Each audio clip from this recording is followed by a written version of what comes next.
Hello बच्चों, कैसे हो। स्वागत है आपका आदर्श ग्रुप ऑफ एजुकेशन के इस नए वीडियो में। प्यारे बच्चों, आज हम लोग नया चैप्टर पढ़ेंगे, पदार्थों में परिवर्तन। जी हाँ, पदार्थों में परिवर्तन एक ऐसा टॉपिक है जो अगर आप 10वीं क्लास में हो तो ये टॉपिक आपको 3 अंक दिलाएंगे। आधा नंबर भी कितना इंपॉर्टेंट है, कितनी वैल्यू है, तो 3 नंबर तो बहुत ज़्यादा है। अगर आप आर्मी की तैयारी कर रहे हो तो आपको आर्मी के पेपर में आने वाला ये 1 नंबर आपको आर्मी की वर्दी पहनाएगा और आप लोग देश की रक्षा कर पाओगे। अगर आप राजस्थान पुलिस, हाईकोर्ट और पटवार की तैयारी कर रहे हो तो इस टॉपिक से आने वाला 1 नंबर आपके लक्ष्य तक आपको पहुंचाएगा। तो इसलिए आपको बहुत अच्छे से माइंड फ्रेश करके, सोते सोते नहीं, बैठ करके कॉपी और पेन पास में रख करके आज आपको पढ़ना है भौतिक परिवर्तन और रासायनिक परिवर्तन। देखने में बड़ा ही सरल सा नाम है, आप छोटी कक्षाओं में पढ़ते ही आ रहे हो कि यार नहीं ठीक है, भौतिक परिवर्तन रासायनिक परिवर्तन सरल है, लेकिन जब एग्जाम में क्वेश्चन आता है तो यार ये तो एक जैसे दिखाई दे रहे थे, मैंने तो वो कर दिया और वो 1 नंबर आपकी जिंदगी को बैक में डाल दिया। इसलिए आज आप अच्छे से इस भौतिक परिवर्तन और रासायनिक परिवर्तन को अच्छे से समझ लोगे तो मैं वादा करता हूं आप अपनी जिंदगी में इससे रिलेटिव अगर कोई क्वेश्चन आता है तो उसको आप गलत नहीं कर पाओगे। राइट, तो स्टार्ट करते हैं हम आज का शानदार टॉपिक, पदार्थों में परिवर्तन। ठीक है, तो हमारा टॉपिक है पदार्थों में परिवर्तन। प्यारे बच्चों, चारों तरफ आप लोग नजर फैलाओ, दुनिया के अंदर हर पदार्थों में कुछ ना कुछ परिवर्तन होता रहता है। अभी देखो बरसात का मौसम था, बरसात होती है अक्सर लिक्विड द्रव्य के रूप में। कुछ दिन पहले ओले गिरे थे, यार ओले तो व्हाइट है बिल्कुल, जैसे पानी का रंग तो नहीं होता, रंगहीन होता है, लेकिन जो ओले थे वो बिल्कुल सफेद दिखाई दे रहे थे, ठोस दिखाई दे रहे थे। अगर बाहर खड़े हो और ओले गिर गए तो आपको पता है दर्द होता है, लेकिन बरसात में जब नहाते हो तो मजा आता है। यानी पानी का ही दूसरा रूप बदल चुका है, जो द्रव्य से ठोस में बदल चुका है। इसका मतलब पदार्थों में फाइनली कोई ना कोई परिवर्तन तो जरूर होता है। हाँ, पदार्थों में 2 प्रकार के परिवर्तन होता है, एक होता है भौतिक परिवर्तन और दूसरा होता है रासायनिक परिवर्तन। इन दोनों टॉपिक को हम अच्छे से देखेंगे, क्या इसके अंदर अंतर है, उन अंतर को भी हम लोग अच्छे से जानेंगे।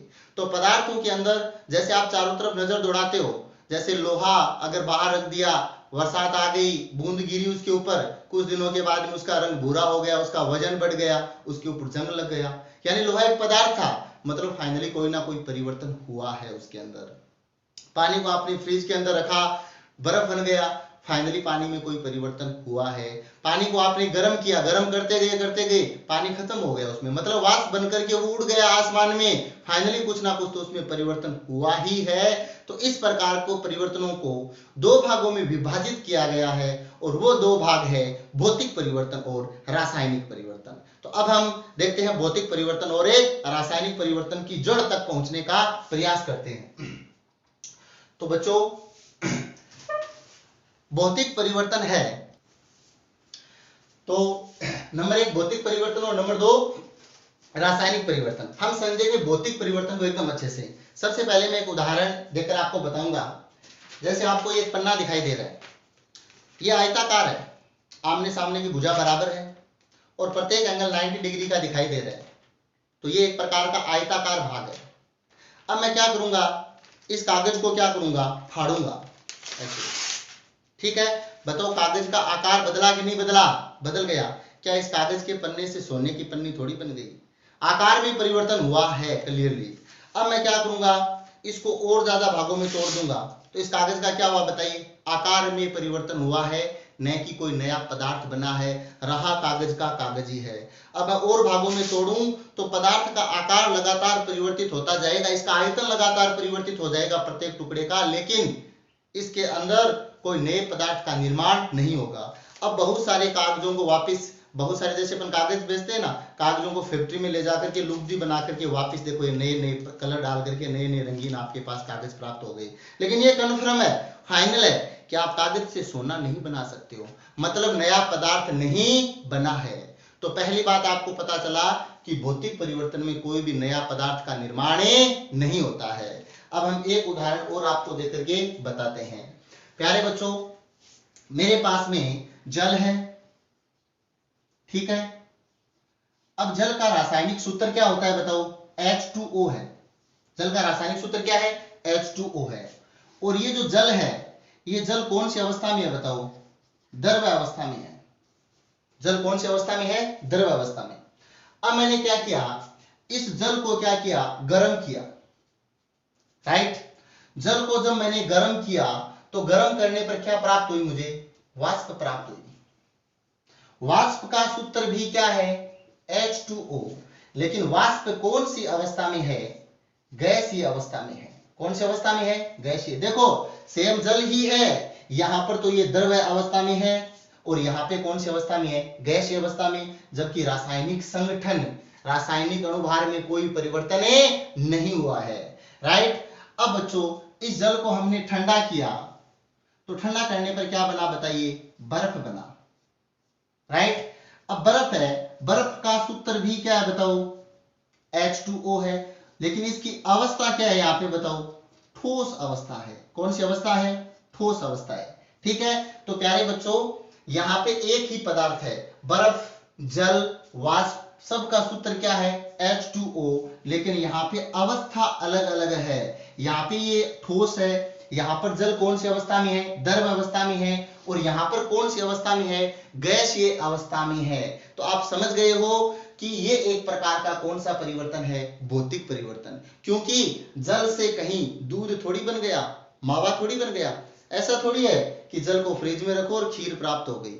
जल को, बर्फ को हमने बाहर धूप में रखा और हमारे पास में सरसों का तेल प्राप्त हो गया जिससे हम सब्जी बना रहे हैं, राइट। ऐसा कुछ नहीं है। रहा पानी का पानी है, नए पदार्थ का निर्माण नहीं हुआ है। तो इस प्रकार का परिवर्तन कौन सा होगा? भौतिक परिवर्तन। तो भौतिक परिवर्तन की डेफिनेशन, परिभाषा क्या हो गई? पदार्थों में होने वाला ऐसा परिवर्तन जिसमें पदार्थ की अवस्था में परिवर्तन हो सकता है, आयतन में परिवर्तन हो सकता है, मतलब भौतिक गुणों में परिवर्तन हो सकता है, लेकिन नए पदार्थों में कोई परिवर्तन नहीं होता है। ऐसे परिवर्तन को हम फिजिकल चेंजिंग या भौतिक परिवर्तन कहते हैं। अब हम इसको विस्तार से जानने का प्रयास करते हैं। प्यारे बच्चों, बर्फ एक प्रकार का ठोस है। इस बर्फ को मैंने कुछ गर्म किया, मतलब कुछ क्या दिया? ताप दिया। एक निश्चित ताप पर ये बर्फ किस में बदल गया? जल में बदल गया। तो ये ठोस है कि नहीं है? है।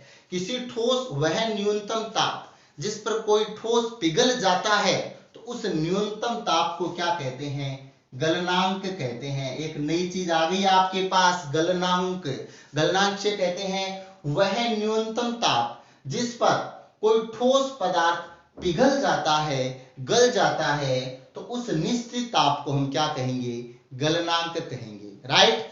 अब यहाँ पे मैंने क्या किया? जल से वापस वाष्प बना। कैसे बना? जल को और गर्म किया, यानी ताप, और मैंने इसको टेम्परेचर दिया। तो यहाँ पर जो आपको जल दिखाई दे रहा है, ये जल वाष्प में बदल गया। तो द्रव का वाष्प में बदलना, ये कौन सी क्रिया हो गई बताइए? वाष्पीकरण हो गई। क्या हो गई? वाष्पीकरण।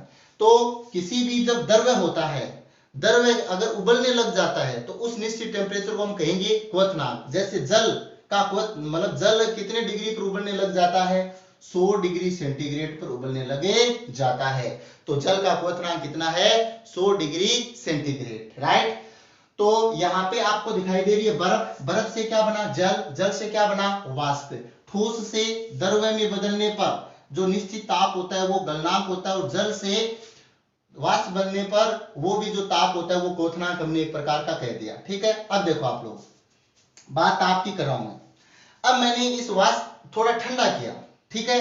तो ठंडा किया तो वापिस वाष्प, देखो आसमान में जो वाष्प होती है वो जैसे ठंडी होती है तो वर्षा के रूप में नीचे गिरती है ना। तो ठंडा किया, थोड़ा ठंडा किया तो वापिस वाष्प जल में बदल गया। इस क्रिया को हमने क्या कहा? संघनन कहा। क्या कहा?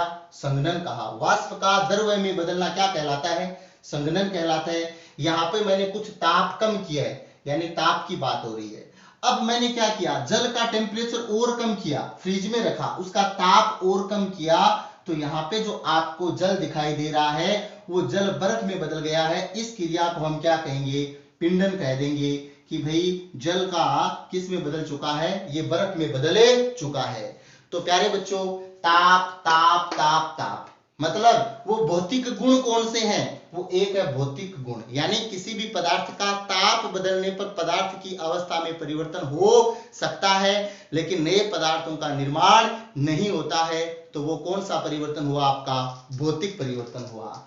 अब बच्चों देखो, आप लोग भौतिक परिवर्तन के बहुत ज्यादा मैं आपको बहुत सारे एग्जाम्पल बता सकता हूं। एग्जाम में अक्सर सबको पता है कि छोटे मोटे क्वेश्चन सब कर देते हो, लेकिन यहां से हमारे पास बहुत सारी चीजें प्राप्त हुई है। पहला क्वेश्चन कि बताओ बर्फ का जल में बदलना कौन सा परिवर्तन है? भौतिक परिवर्तन, क्योंकि रहा तो जल का जल ही है ना, नया पदार्थ का निर्माण नहीं हुआ है। दूसरा उदाहरण, आप उदाहरण नोट करते जाओ, जल का वाष्प में बदलना भी कौन सा परिवर्तन है? भौतिक परिवर्तन। वेरी मोस्ट इंपोर्टेंट एक क्वेश्चन पूछा जाता है जो बहुत कम बच्चों को आता है, वो क्वेश्चन है कि संघनन कौन सा परिवर्तन है? संघनन कौन सा है बताइए? भौतिक परिवर्तन है, क्योंकि ताप से रिलेटिव है। वाष्पन कौन सा परिवर्तन है? ये वाष्पन भी कौन सा परिवर्तन है? भौतिक परिवर्तन है, क्योंकि ताप से रिलेटिव है। प्यारे बच्चों, गलनांक, वाष्पीकरण आदि के बाद में आपने एक चीज और देखी होगी, सुनी होगी कि ठोस से गैस में बदलना, ठोस से गैस में बदलना, ये कौन सा इस घटना को क्या कहते हैं? अगर कोई ठोस सीधा गैस में बदल जाता है तो उस घटना को क्या कहते हैं? ऊर्ध्वपातन कहते हैं। क्या कहते हैं? ऊर्ध्वपातन। तो जहां ऊर्ध्वपातन शब्द आ जाता है तो उसको आप समझ लेना कि भौतिक परिवर्तन है। जहां संघनन शब्द आ जाता है समझ लेना आप भौतिक परिवर्तन है। वाष्पन आ जाता है समझ लेना आप भौतिक परिवर्तन है। ताप जहां नाम आ जाता है समझ लेना आप भौतिक परिवर्तन है। हाँ, मैं दहन का नहीं बोल रहा हूं, मैं केवल टेम्परेचर का बोल रहा हूं, टेम्परेचर चेंजिंग होना। तो ये कौन सा चेंजिंग है? ये फिजिकल चेंजिंग है, ये भौतिक परिवर्तन है। तो बर्फ का जल में बदलना, जल का वाष्प में बदलना, संघनन, वाष्पन, ठोस का और किस में बदलना? सीधा गैस में बदलना, यानी ऊर्ध्वपातन होना, ये घटना भी कौन सी है? भौतिक परिवर्तन। तो अगला हम एग्जाम्पल और क्या देख सकते हैं?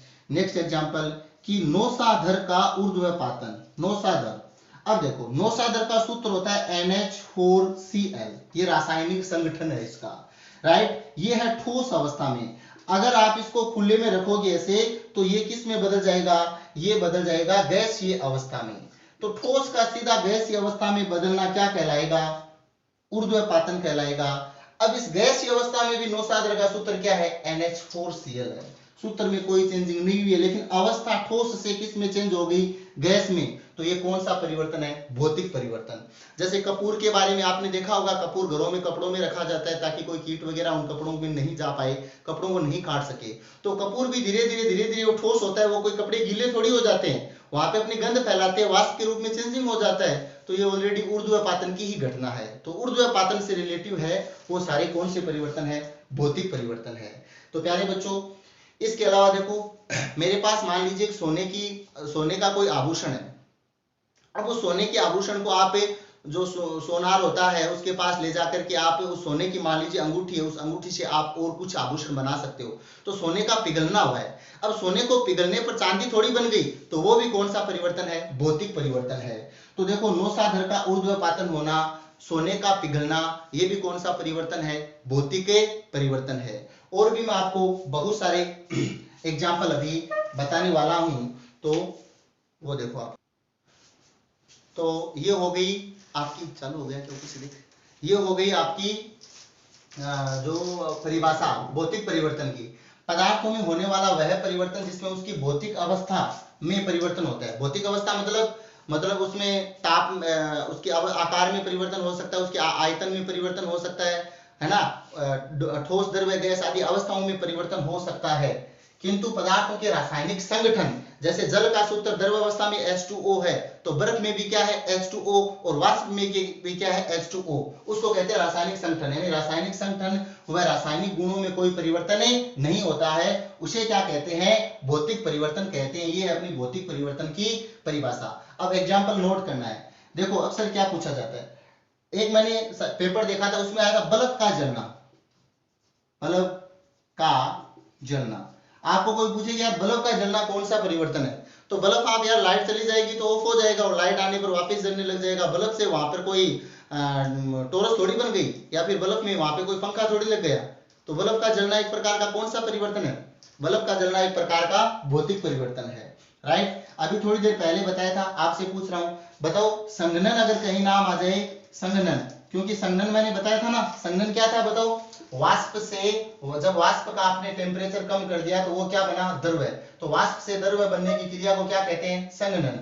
तो ये संघनन क्या है बताइए? एक प्रकार का भौतिक परिवर्तन है। राइट, 3 नंबर एग्जांपल बताओ, ठोस का सीधा गैस में बदलना। मैंने थोड़ी देर पहले बताया था आपको, ठोस का अगर गैस में बदलना तो उस घटना को कहते हैं ऊर्ध्वापातन। जैसे नौसादर वाला, तो ऊर्ध्वापातन आ रहा है नाम, इसका मतलब वो कौन सा है? ऊर्ध्वापातन कौन सा परिवर्तन है? भौतिक परिवर्तन। जैसे नौसादर का ऊर्ध्वापातन, ठीक है।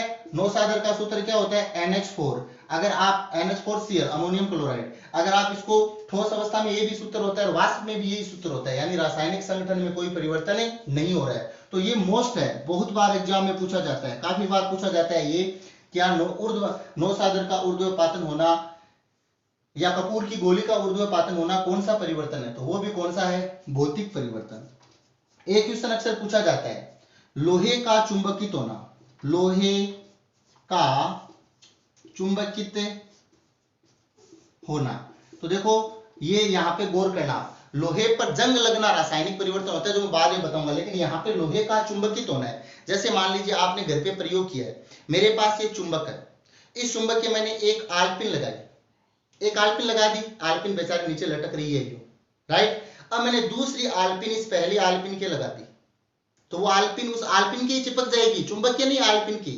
तीसरी आलपिन को मैंने दूसरी आलपिन के लगा दी, राइट। जैसे मेरे पास में यहाँ पे एक चुंबक है, ठीक है, यहाँ पे मैंने एक आलपिन लगा दिया, अब दूसरी आलपिन को मैंने इस आलपिन से लगा दिया तो ये चिपक जाएगी, तीसरी आलपिन को मैंने इस आलपिन से लगा दिया, चिपक जाएगी। इसका मतलब चिपक रही है, इसका मतलब ये चुंबक है, ये लोहा है, ये इस चुंबक के कारण ये लोहा किसकी भांति व्यवहार करे? चुंबक की भांति। ये लोहा भी इस चुंबक के कारण किसकी भांति व्यवहार करे? चुंबक की भांति। अब जैसे ही मैं क्या करूंगा, इस चुंबक को हटाऊंगा तो ये आलपिन टूट करके नीचे बिखर जाएगी।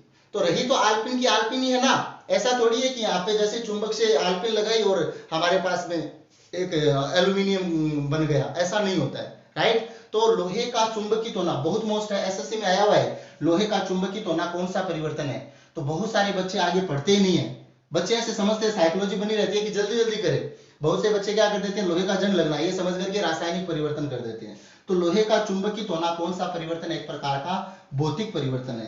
प्यारे बच्चों, अगर आप लोग पानी है, चने सेके होंगे आपने, चने होते हैं उसको सबसे पहले जो तवा गरम करके चने को डाला जाता है और उसको नमकीन करने के लिए उसमें नमक में पानी मिलाया जाता है, पहले नमक और पानी का घोल किया जाता है और फिर उस चनों के ऊपर डाला जाता है, राइट। तो जैसे ही तवा के ऊपर वो पानी और नमक का जो विलयन होता है उसको डालते हैं अपन, तो पानी वाष्प के साथ उड़ जाता है और नमक शेष कहाँ पे रह जाता है? चनों के आसपास और तवे पे रह जाता है। तो अब आप बताइए, पानी और नमक घुल गया, लेकिन जैसे ही टेम्परेचर ताप के कारण वापिस वो पानी तो उड़ गया और वहां पे शेष क्या रह गया? नमक रह गया। तो ये भी कौन सा परिवर्तन? नया पदार्थ तो नहीं बना ना, रहा तो नमक का नमक ही है, ऐसा थोड़ी शक्कर बन गई।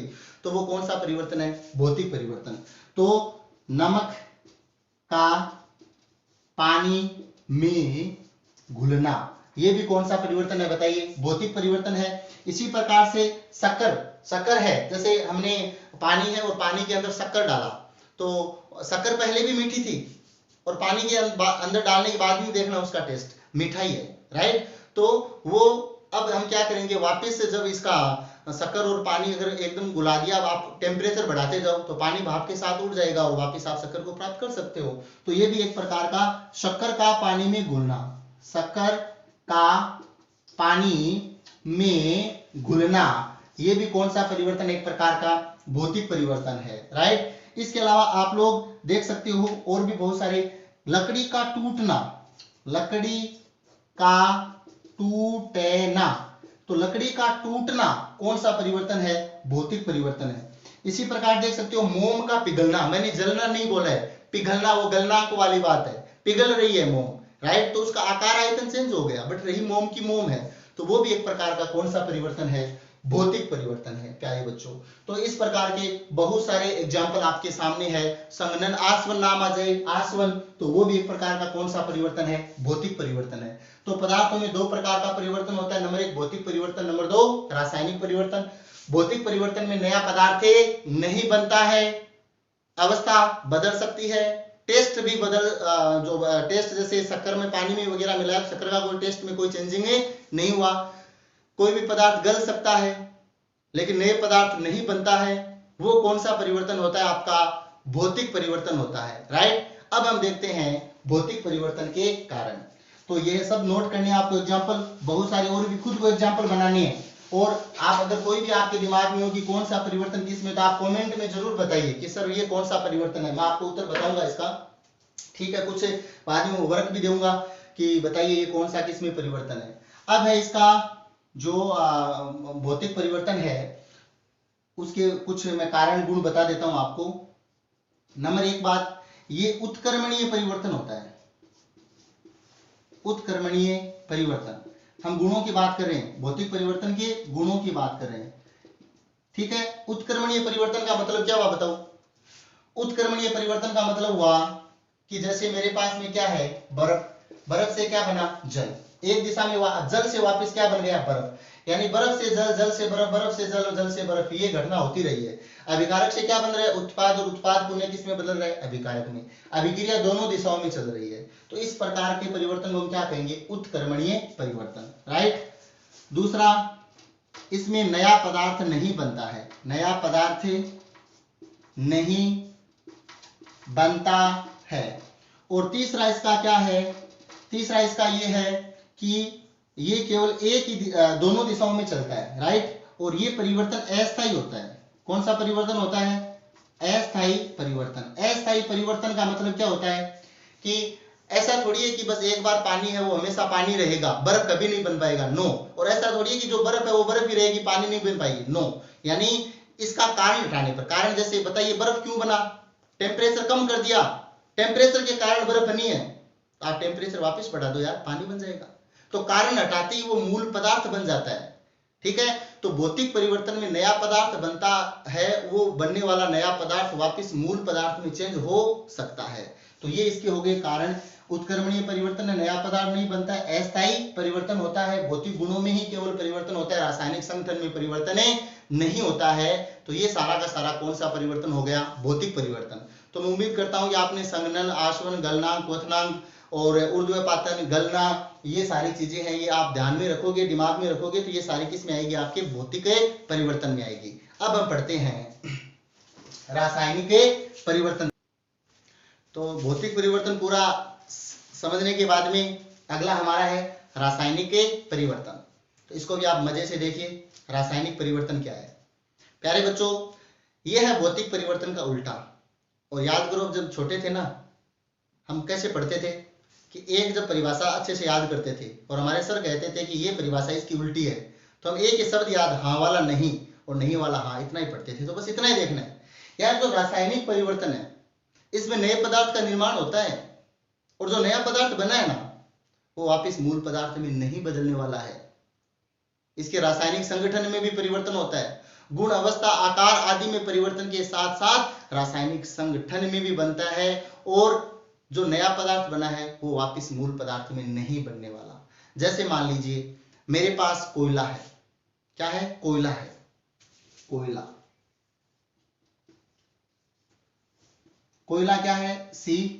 इसको जलाएंगे, आप याद रखना, जलाने के लिए कौन सी गैस सहायक होती है? ऑक्सीजन। और जिंदा रखने के लिए भी कौन सी गैस सहायक होती है? ऑक्सीजन। जो जिंदा रखता है उसकी औकात जलाने की भी है, याद रखना आप। कोई भी चीज जलाने के लिए कौन सी गैस सहायक होती है? ऑक्सीजन। और हमें जिंदा रखने हम कौन सी गैस लेते हैं? ऑक्सीजन लेते हैं, राइट। जैसे मान लीजिए, आप समझ सकते हो, जब हम सर्दियों के अंदर पानी गर्म करते हैं चूल्हे पर, तो कभी कभी क्या हो जाता है कि चूल्हे की जो आग होती है वो बुझ जाती है, राइट। तो हम क्या करते हैं? फूंक देते हैं। तो आप बताइए, जब हम फूंक देते हैं तो कौन सी गैस निकलती है? CO2 निकलती है। जब हम फूंक देते हैं तो कौन सी गैस निकलती है? CO2 गैस निकलती है, कार्बन डाइऑक्साइड गैस। और CO2 गैस होती है आग बुझाने वाली। कौन सी गैस होती है? आग बुझाने वाली। तो यार, जब चूल्हे के अंदर आग बुझ जाती है तो हम फूंक देते हैं, और फूंक देने के बाद में आग तो जलती है। जबकि मैं क्या बोल रहा हूं कि यार कार्बन डाइऑक्साइड तो आग को बुझाने वाली है। अक्सर तो ये होना चाहिए कि हम फूंक देंगे तो आग बुझ जाएगी। क्या कारण है समझो आप। ये लकड़ी है, ये लकड़ी जल रही थी, ये लकड़ी बुझ गई है। ये क्यों बुझी बताइए? क्योंकि इसके आसपास ऑक्सीजन नहीं मिला, इसलिए बुझ गई। अब हम फूंक देंगे तो ये जल जाएगी, जबकि वास्तव में तो फूंक देने पर CO2 गैस निकलती है। बुझना चाहिए क्यों? तो अब मैं आपको बताता हूं। पहली बात, ये लकड़ी बुझी क्यों? क्योंकि इसका ऑक्सीजन से संपर्क टूट गया। इस लकड़ी के ऊपर मिट्टी के कण आ गए। जैसे इस लकड़ी के ऊपर मिट्टी के कण आए तो इधर तो यहाँ पे ऑक्सीजन रह गई, पीछे लकड़ी रह गई, बीच में मिट्टी के कण आ गई तो धुआं निकलने लग गया, लकड़ी बुझ गया। राइट। अब मैं फूंक दूंगा, मैं लकड़ी को जलाने के लिए फूंक नहीं दे रहा हूं, मैं फूंक दे रहा हूं इन मिट्टी के कणों को दूर करने के लिए। तो जैसे ही मैंने इसको फूंक दिया तो ये मिट्टी के कण क्या हो गया? अलग हो गए। तो मिट्टी का कण जैसे ही अलग हुआ, ऑक्सीजन इंतजार कर रहा था कि कब जाकर के लकड़ी के चिपके, तो ये ऑक्सीजन इस लकड़ी के चिपक गया। चिपकते ही क्या हुआ? आग जल गई। इसीलिए जब हम फूंक देते हैं ना तो तुरंत आग नहीं जलती है, फूंक देने के कुछ समय बाद आग जलती है। तो हम फूंक आग को जलाने के लिए दे रहे हैं या फिर उन मिट्टी के कणों को हटाने के लिए? उस राख, उस मिट्टी के कणों को हम हटाने के लिए दे रहे हैं। राइट। तो अब देखो आप, मेरे पास यहाँ पे कार्बन, अब इसको जलाना है मतलब दहन करना है। तो दहन करने के लिए कौन सी गैस सहायक होगी? ऑक्सीजन। और मेरे पास में क्या बना बताइए? Carbon dioxide. अब बताओ, मैंने कोयले का दहन किया है तो कोयले का दहन करने पर कार्बन डाइऑक्साइड ये नया पदार्थ बना है। क्या इस कार्बन डाइऑक्साइड गैस से वापस कोयला बन सकता है? कभी भी नहीं बन सकता है।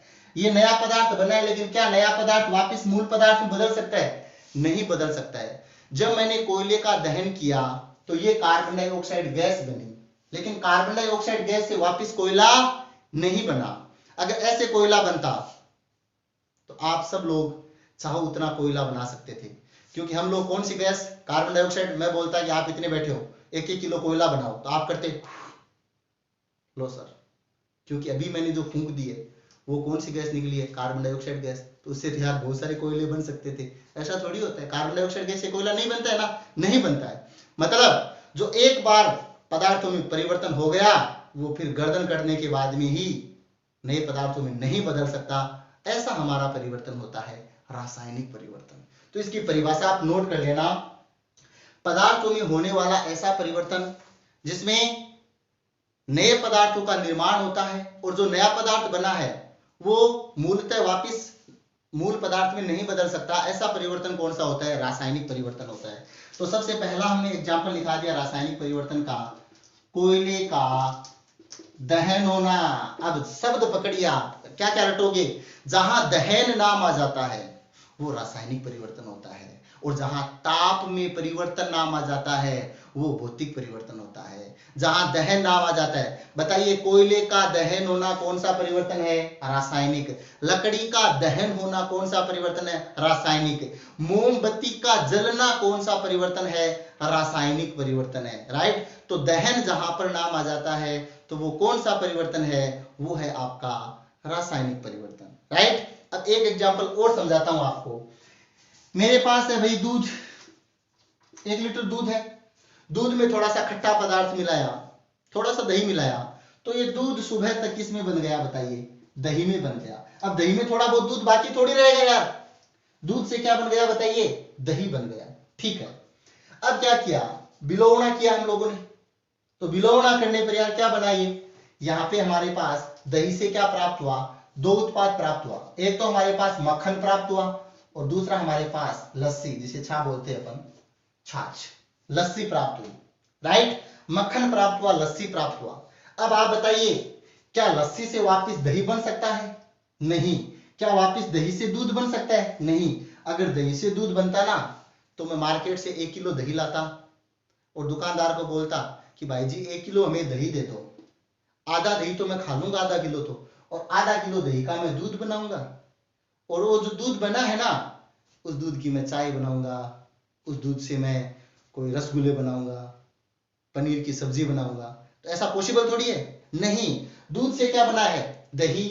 दही वापस दूध में नहीं बदल सकता। राइट। दही से क्या बना है? मक्खन। मक्खन वापस दही में नहीं बदल सकता। लस्सी दही से क्या बना है, लस्सी, लस्सी वापस दही में नहीं बदल सकती। तो ये कौन सा परिवर्तन हुआ आपका, ये हुआ आपका भौतिक परिवर्तन। तो कोयले का दहन होना कौन सा परिवर्तन है बच्चों, भौतिक परिवर्तन है। दूसरा एग्जाम्पल मैंने अभी आपको बताया है, दूध से दही बनना कौन सा परिवर्तन है, ये भी आपका कौन सा परिवर्तन है, रासायनिक परिवर्तन है, राइट। और दही से लस्सी बनना वो भी कौन सा, रासायनिक परिवर्तन। अब आप देखो, आप हम सब सजीव है जो श्वसन करते हैं, जो चलते हैं फिरते हैं, सोचने की कैपेसिटी होते हैं, गति करते हैं, राइट। तो वो कौन सा है, सजीव है। हम सब लोग सजीव है, पेड़ पौधा भी सजीव है, सब लोग नहीं, मतलब मनुष्य, पेड़ पौधा, जीव जंतु हो। ऐसे तो मैं बोल दूंगा ये मारकर सजीव है क्या, नहीं। मारकर को तो मैं उछालूंगा उतनी देर तक उछलेगा, ऐसे थोड़ी है कि मारकर उछलने थोड़ी लग जाएगा, नहीं, क्योंकि ये निर्जीव है। मैं सजीव की बात कर रहा हूँ। जब आप लोग 15 साल 10 साल 12 साल पहले के आप फोटो देखना, इतने से थे, 2 फीट 3 फीट 4 फीट, राइट, छोटे थे। और आज देखो आप लोग बड़े, और आज से 50 साल बाद देखना आप लोग बूढ़े हो जाओगे एकदम, राइट। तो आप में सजीव, आप में वृद्धि हुई है कि नहीं हुई है। पहले आपका जो ये हाथ छोटे छोटे थे, मेरा भी छोटा छोटा था, अब देखो इतना बड़ा हो गया। अब मैं चाहूं कि यार मेरा हाथ वापस इतना छोटा हो जाए, इम्पॉसिबल है, कभी नहीं होगा छोटा, राइट। वैसे ही एक छोटा सा हमारे घर में पौधा है, और वो 1 साल के बाद में बड़ा हो गया, 2 फीट का पौधा 6 फीट का हो गया। अब हम उम्मीद करें कि यार ये 6 फीट वाला पौधा वापस 2 फीट का हो जाए, उसे कहते हैं मूर्ख। जो उम्मीद, ऐसे हम उम्मीद करने लग जाए जो हो ही नहीं सकता है, तो उस आत्मा को मूर्ख ही कहते हैं। तो पौधों में वृद्धि होना कौन सा परिवर्तन है, रासायनिक परिवर्तन है। पौधों में वृद्धि होना रासायनिक परिवर्तन। और तीसरा कौन सा है हमारा, सजीवों में जितने भी सजीव है, सजीवों में वृद्धि होना कौन सा परिवर्तन है, रासायनिक परिवर्तन। अब देखो अगला हमारा परिवर्तन, 5वां परिवर्तन, ये मेरे पास है लोहा। इस लोहा को मैंने बाहर रख दिया, धूप में रख दिया मान लीजिए, तो बताइए इसके आसपास में ऑक्सीजन आया कि नहीं आया, आया यार। बरसात हुई, जल की बूंदें इसके ऊपर गिरी कि नहीं गिरी, गिरी यार।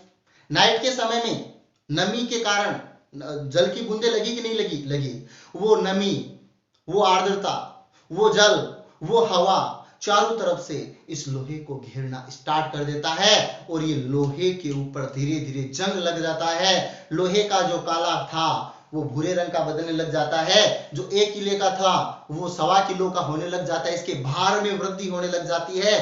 तो इस लोहे के ऊपर जंग लगना कौन सा परिवर्तन है, आपका रासायनिक परिवर्तन है। लोहे पर जंग लगना, ठीक है, लोहे पर जंग लगना, ये भी कौन सा परिवर्तन है, रासायनिक परिवर्तन। लोहे पर चुंबकित होना कौन सा था, भौतिक परिवर्तन था।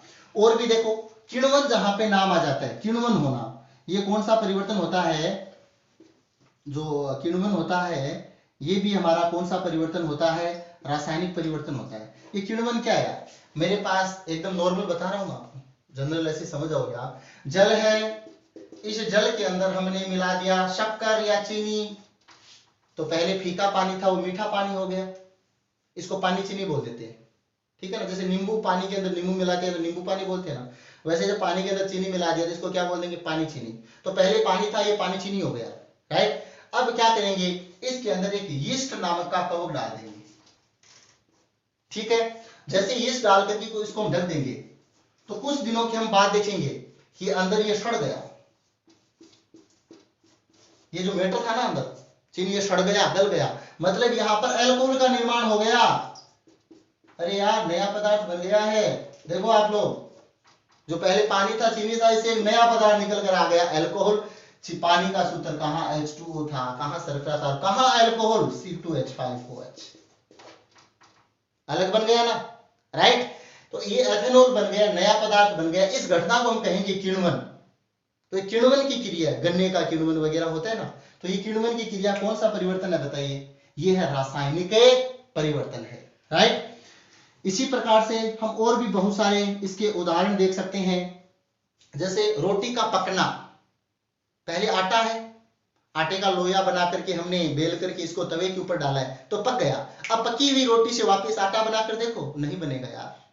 तो आटे का पकना, रोटी का पकना, ये कौन सा है, रोटी का पकना कौन सा परिवर्तन है आपका, रासायनिक परिवर्तन है। और भी आप लोग बहुत सारे देख सकते हो। जैसे पहले हम मार्केट जाते हैं, केरी, एक पौधे पर केरी लगी होती है, खट्टी होती है, एकदम खट्टी। उसको आप घर पे रख दो, कुछ समय के बाद में 2-3 दिन 4-5-6 दिन के बाद देखोगे वो हरी थी, वो पीली हो गई। जो केरी क्या थी, हरी, वो धीरे धीरे पीली होने लग गई, और जो बहुत ज्यादा खट्टी थी वो बहुत ज्यादा मीठी की ओर बदलने लग गई है। इसका मतलब ये कौन सा परिवर्तन है आपका, ये आपका है रासायनिक परिवर्तन। तो केरी का पकना, ये सब्जियों का पकना, केरी जितनी भी सब्जियां है, सब्जियां का पकना, ये भी कौन सा परिवर्तन है, रासायनिक परिवर्तन है। और भी आप लोग देख सकते हो, भोजन का पाचन होना। अभी अभी मैंने मटर पनीर खाया, मान लीजिए मटर पनीर की सब्जी, हलवा, गाजर, पूड़ी, जितने भी सारा सिस्टम शादी ब्याह के अंदर होता है। अब तो लॉकडाउन है तो हम लोग घर पे ही बना करके खा सकते हैं। शादी ब्याह का तो कोई कार्ड नहीं आ रहा है, नहीं आना भी चाहिए, जो भी है स्थिति ऐसी है देश की। लेकिन जो हमने खा लिया, खाने के बाद में यार उसका पच गया, उससे जो ऊर्जा है हमारी बॉडी के प्रत्येक सेल्स ऊतक आदि को मिलती जा रही है, जिससे हम वर्किंग कर रहे हैं, राइट। तो उस पचे हुए भोजन से वापस मूल पदार्थ थोड़ी बनेगा। तो ये भी कौन सा परिवर्तन आपका, ये भी रासायनिक परिवर्तन है। तो यहाँ पे हुआ आपका भोजन का पाचन, ये भी कौन सा परिवर्तन हुआ आपका, रासायनिक परिवर्तन। ठीक है, तो इस प्रकार तो ये सारे जितने भी एग्जाम्पल थे आपको नोट करने हैं। एक दो एग्जाम्पल हम लोग और देखते हैं। जहां दहन नाम आ जाता है वहां पे आपको रासायनिक परिवर्तन करना है। कोयले का दहन, लकड़ी का दहन, XYZ, जो भी दहन नाम आता है वो कौन सा परिवर्तन होता है, रासायनिक परिवर्तन। अवक्षेपण और किण्वन, ये नाम भी आ जाते हैं, तो ये भी कौन से रासायनिक परिवर्तन, नोट कर लेना। अवक्षेपण, किण्वन, जहां पर भी नाम आ जाते हैं तो वो भी कौन सा परिवर्तन है, एक प्रकार का रासायनिक परिवर्तन है। लोहे पर जंग लगना, इस प्रकार का कोई नया पदार्थ बन रहा है तो वो भी एक प्रकार का कौन सा परिवर्तन आपका, वो भी एक प्रकार का रासायनिक परिवर्तन है। तो आप लोग अंतर जान चुके हो, क्या रासायनिक परिवर्तन में नया पदार्थ बनता है, भौतिक परिवर्तन में नया पदार्थ नहीं बनता है। ठीक है, रासायनिक परिवर्तन होता है उसके अंदर बनने वाला नया पदार्थ वापस मूल पदार्थ में नहीं बदल सकता है, और भौतिक परिवर्तन वाला मूल परिवर्तन में बदल सकता है। तो ये आपका बहुत सारा क्या हो गया, अंतर हो गया। अब हम देखते हैं इसके कुछ कारण। हाँ, एक और लिख सकते हो यार, एक क्वेश्चन आया हुआ है रासायनिक परिवर्तन का, पता नहीं SSC में आया हुआ है या हाई कोर्ट में, पेपर में देखा था। ध्वनि का उत्पादन होना, जैसे मैंने बोला वही ध्वनि में इकट्ठी करके ला सकता हूँ क्या, ऐसी मशीनरी वैज्ञानिक बोल रहे हैं कि हो सकता है, लेकिन ध्वनि का उत्पादन होना भी एक प्रकार का कौन सा परिवर्तन है, रासायनिक परिवर्तन। ये भी नोट कर लेना, ध्वनि का उत्पादन होना। अब देखो इसके जो गुण है, वो गुण देखो, पहला गुण ये अस्थायी होता है।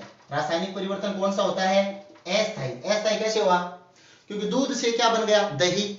अब दही दही रहेगा, कुछ दिन और ज्यादा रखोगे तो खट्टा बनता जाएगा, लेकिन दही से दूध नहीं बन सकता। तो ये कौन सा परिवर्तन है, अस्थायी परिवर्तन है। दूसरा, इसके रासायनिक संगठन में भी परिवर्तन होता है, और मुख्य आप समझ सकते, ठीक है। तो अनुत्क्रमणीय परिवर्तन है। अब अनुत्क्रमणीय परिवर्तन बहुत बार ऐसे ही पूछ लेता है, निम्न में से अनुत्क्रमणीय परिवर्तन है, भौतिक परिवर्तन, रासायनिक परिवर्तन, दोनों है, उपरोक्त में से कोई नहीं। तो आपका आंसर होना चाहिए रासायनिक परिवर्तन। ऐसा आ जाए, निम्न में से उत्क्रमणीय परिवर्तन है, तो वो कौन सा होगा, भौतिक परिवर्तन। अनुत्क्रमणीय क्यों कहते हैं, क्योंकि जैसे दूध से दही बन गया ना, दही से वापस दूध नहीं बना, ठीक है ना। तो अभिक्रिया एक ही दिशा में चलने वाली अभिक्रिया कौन सी होती है, अनुत्क्रमणीय अभिक्रिया होती है, राइट। तो अस्थायी परिवर्तन होना, अनुत्क्रमणीय परिवर्तन होना, ये इसके क्या है, गुण है। और भी लिख सकते हो आप, बनने वाला नया पदार्थ मूल पदार्थ में नहीं बदल सकता है, ये भी इसका एक प्रकार का क्या है, गुण है। रासायनिक संगठन में परिवर्तन होता है, ये भी गुण है। कैसे, जैसे हम लोग पापड़ बनाते हैं घर पे, ठीक है, तो पापड़ बनाते हैं तो वो कौन सा होता है, मीठा सोडा होता है वो, ठीक है। और जो मीठा सोडा होता है वो होता है जिसको हम बेकिंग सोडा बोलते हैं, खाने का सोडा, NaHCO3, ठीक है। अब इस बेकिंग सोडा को हम क्या करते हैं, इसको गर्म करते हैं, ठीक है। तो गर्म करने पर, या फिर जैसे इसको हम अम्ल में मिलाते हैं, HCl, सोडियम हाइड्रोजन कार्बोनेट को अम्ल के साथ अभिक्रिया करवाते हैं, तो एक तो बनता है आपका NaCl, एक बनता है आपका H2O, और एक बनता है आपका CO2 गैस। अब इस CO2 गैस से वापिस हम लोग इसको प्राप्त नहीं कर सकते मीठा सोडे को। तो ये भी एक, इस प्रकार से भी एक प्रकार का जो परिवर्तन होता है, ये भी कौन सा होता है, रासायनिक परिवर्तन होता है, ठीक है। तो प्यारे बच्चों, आप लोगों ने, मुझे उम्मीद इससे ज्यादा और कोई क्वेश्चन एग्जाम में पूछे जाने वाले नहीं है। मुख्य बातें यही है, भौतिक परिवर्तन और रासायनिक परिवर्तन। भौतिक परिवर्तन में नए पदार्थ बनता है, नहीं बनता है, और रासायनिक परिवर्तन में नया पदार्थ बनता है। इनके गुण आकार आदि में परिवर्तन होता है, लेकिन रासायनिक संगठन में कोई परिवर्तन नहीं होता है। रासायनिक परिवर्तन में रासायनिक संगठन में भी परिवर्तन नहीं होता है। तो ये हमारा विशेषकर जो 10th क्लास है उसके लिए छठा लेसन आज स्टार्ट हो चुका है। छठे लेसन में हमने 2 टॉपिक एकदम कंप्लीट कर चुके हैं। इनके अच्छे से नोट्स बनाना है, सीखना है, इसको समझना है, जानना है, पहचानना है, इनके अंदर घुसना है, क्योंकि आपको लाना है 100 नंबर, हमें दिलाना है 100 नंबर, आपको वो पाना है जो आप पाना चाहते हो।